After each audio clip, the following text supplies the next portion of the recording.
औज़ुबिल्लाहिमिनश्शैतानिर्रजीम बिस्मिल्लाहिर्रहमानिर्रहीम। Student, inheritance के हवाले से आज हम इस बात को जानने की कोशिश करेंगे, हु वाज ग्रेगोर मेंडल, वो कौन था, उसने क्या सर अंजाम दिया और उसने कैसे लॉ जो है वो इनहेरिटेंस के वैल्यूएबल उसने कैलकुलेट किए। तो ये बायोलॉजी 10th क्लास है, चैप्टर 15 है और ये हमारा लेक्चर 21 है। तो आइए अब शुरू करते हैं।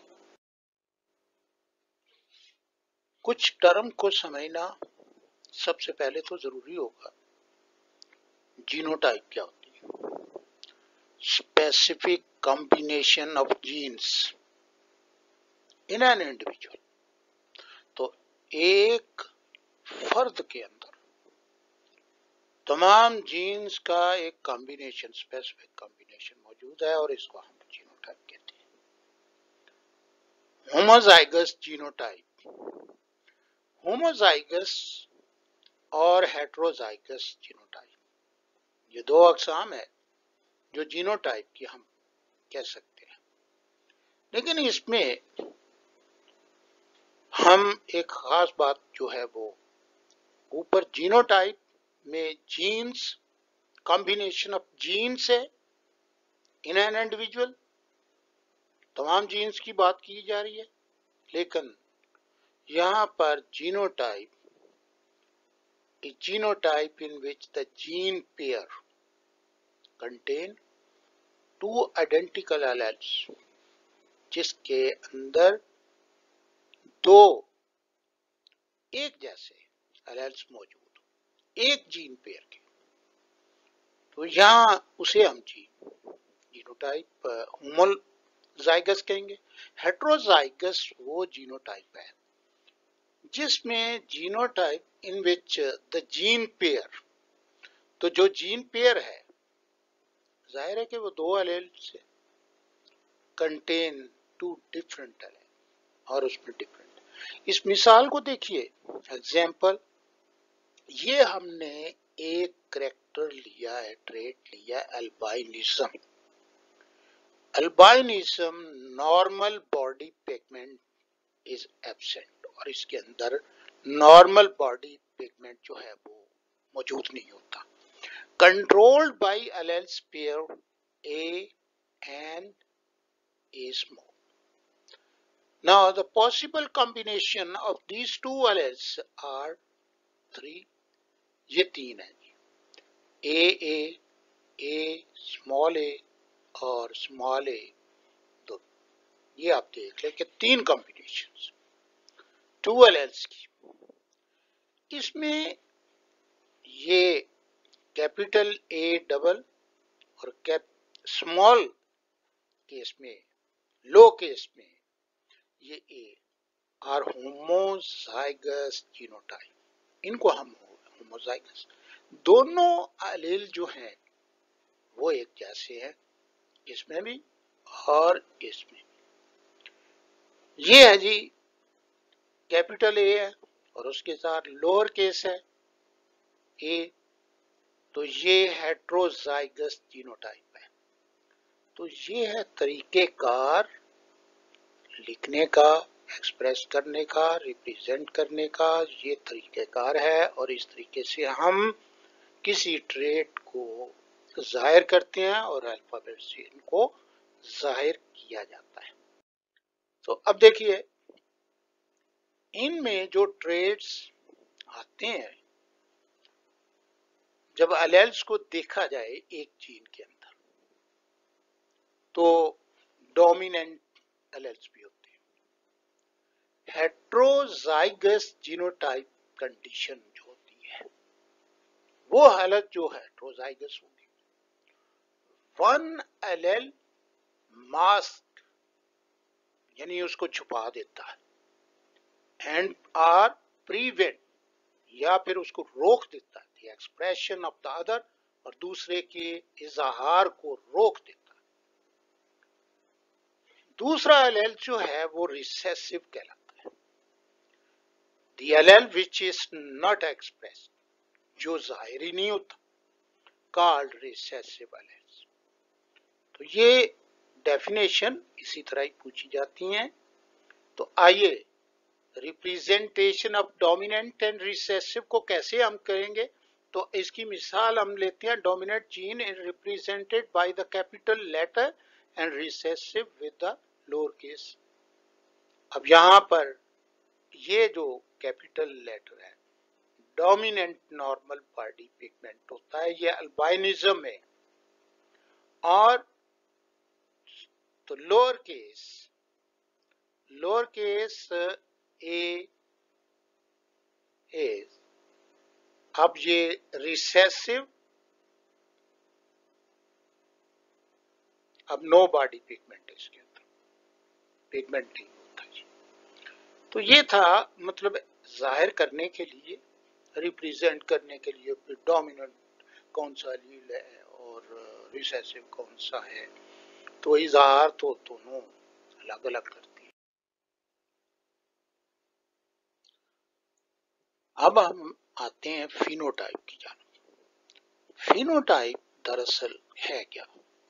इसकी तारीफ ये है कि एक्सप्रेशन ऑफ जीनोटाइप, जीनोटाइप का जो इजहार होता है in the form of trait, एक करैक्टर की सूरत में, एज इन केस ऑफ अल्बाइनिज्म, अल्बाइनिज्म के केस में, जिसमें अल्बाइनिज्म दरअसल ये अल्बाइनो वो होते हैं जिनके रंग, जिल्द का रंग जो है वो मुकम्मल तौर पर जिल्द का रंग जो है वो नहीं होता और वाइटनेस जो है वो ज्यादा होती है।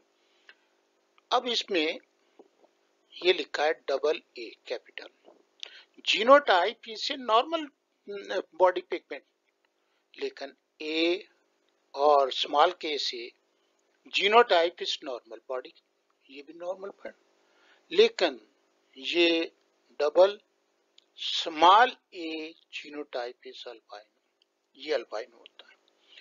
In the above genotype there are two phenotypes. तो फिनोटाइप तो, जीनोटाइप तो तीन हो गए, लेकिन फिनोटाइप दो हैं, नॉर्मल फिनोटाइप और अल्बाइनो फिनोटाइप। तो अब देखा आपने कि जीनोटाइप तो तीन है लेकिन फिनोटाइप दो है। Who was Gregor Mendel? आइए अब इस बात पे चलते हैं। ग्रेगर मेंडल जो है, Gregor Mendel was monk price, पादरी था इन ऑस्ट्रिया, ऑस्ट्रिया में, और जो उसने काम किया उसके काम को उसके मरने के बाद 16 साल बाद उसे देखा गया। He developed the fundamental principle of genetics, उसने जेनेटिक्स के फंडामेंटल प्रिंसिपल जो हैं वो डेवलप किए। स्पेशल फैक्टर्स का जिक्र करता है।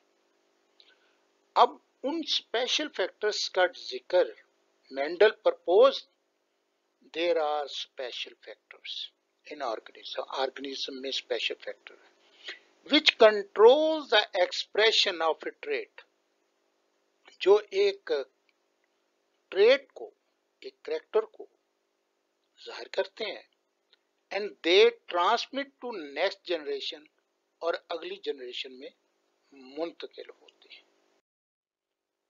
तो देखिए ये जो उसने कहा स्पेशल फैक्टर्स, दरअसल ये स्पेशल फैक्टर्स आजकल इनको जीन कहा जाता है। और यहां पर हम रीजन फॉर सिलेक्शन ऑफ पी पाइजम स्टाइफन, अब इसने सारा काम पी पर किया। ये मटर एक तो फसल 2-3 माह में तैयार हो जाती है, बहुत कम दौरानिया होता है, और फिर इसे आसानी के साथ कई फसलें ली जा सकती हैं ग्रीन हाउस के अंदर। There are a number of trade, अब ये कई एक ट्रेड है इसके, और उनका जिक्र जो किया गया वो 7 पेयर ऑफ ट्रेड है, 7 पेयर है ट्रेड, हैविंग कंट्रास्टिंग ट्रेड, और सारे के सारे जो हैं वो कंट्रास्टिंग ट्रेड्स हैं। 7 पेयर यानी 14 ट्रेड्स हैं। ए trade has only 2 different phenotype, एक ट्रेड के अंदर जो है 2 किस्म के फिनोटाइप होते हैं। एज हाइट है तो हाइट में एक टॉलनेस होगी और एक डवार्फनेस यानी छोटापन, एक लंबा कद में उसका। अब इसमें एक खूबी है सेल्फ फर्टिलाइजेशन प्लांट है। सेल्फ फर्टिलाइजेशन प्लांट इस तरह है कि इसकी जो पेटल्स हैं वो आपस में मिली होती हैं। कोई भी बैरूनी पोलन आकर इस पोलिनेशन नहीं कर सकता, फर्टिलाइजेशन नहीं हो सकती। इसलिए जब भी फर्टिलाइजेशन करनी होगी, अगर हमें जरूरत के तहत है तो वो क्रॉस फर्टिलाइजेशन करती है। अगर बैरूनी हमने करनी भी है तो वो cross fertilization can be possible manually, और ये मैनुअली की जाती है। The fast and short life cycle ये मैं आपको बता चुका हूं, और शॉर्ट लाइफ साइकिल है इसका, और बड़ी जल्दी ये ग्रो करते हैं। Each trade studied in P plant had 2 distinct forms, और इसके अंदर हर ट्रेड की 2 जुदा जुदा किस्में आप देख सकते हैं। ये 7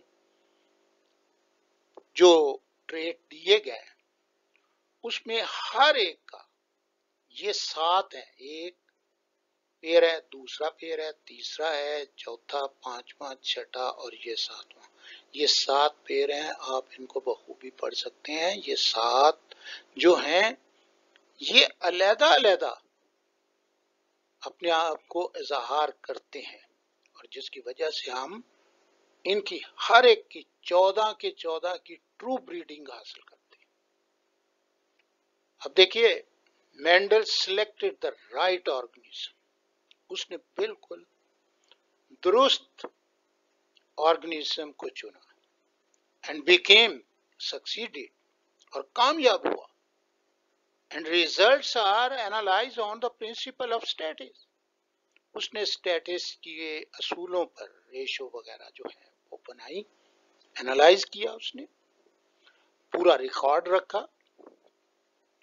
अब यहाँ पर एक चीज है, मोनोहाइब्रिड क्या होता है और डाई हाइब्रिड, ये भी उसी ने इस्तेलाहात इस्तेमाल की है। वो ये है कि एक क्रॉस करवाता है, in which only 1 trait is studied at a time, यानी एक ही वक्त में वो सिर्फ एक ट्रेट जो है उसमें क्रॉस करता है। देखिए, क्रॉस जो करेगा ट्रेट, अब अगर उसने क्रॉस करना है तो ये राउंड सीड है या रिंकल्ड सीड है, येलो सीड है या ग्रीन सीड है, या वाइट फ्लावर है, पिंक फ्लावर है, या उसने देखा कि उसके जो पॉड है, फली है, वो फ्लैट है या फिर कंस्ट्रिक्टेड है, फली येलो भी हो सकती है, ग्रीन भी हो सकती है। फिर उसने ये भी देखा कि इसमें टर्मिनल फ्लावर्स होते हैं और एक्सियल फ्लावर भी है। तो ये इन सब को उसने स्टडी किया है। ये देखिए, अब ये है टॉल एंड ड्वार्फ। अब उसमें इन सब में उसने इनको मोनोहाइब्रिड यानी एक एक कर एक ट्रेड को लिया। अब डाई हाइब्रिड में a cross in which the two contrasting traits are studied। अब देखिए कंट्रास्टेड कैसे होंगे, उसमें आप बीज को ही लेते हैं। चलिए बीज को ही अगर आप कंसिडर करेंगे तो ये राउंड, रिंकल्ड, और ये है येलो और ग्रीन। ये एक दो ट्रेट है और दोनों की अलग अलग जो है, इनको आपस में क्रॉस करवाना जो है ये कंट्रास्टिंग ट्रेट थी, इनको स्टडी किया उसने। ये है डाई हाइब्रिड। तो अब देखिए इसके बाद हम मेंडल्स के वो लॉ पढ़ेंगे जिस पर उसने मुकम्मल तौर पर अपना काम किया और उसका रिकॉर्ड रखा, और उस रिकॉर्ड के जरिए फिर इस वक्त दुनिया ने जेनेटिक्स को कैसे पहचाना। ये थैंक यू वेरी मच।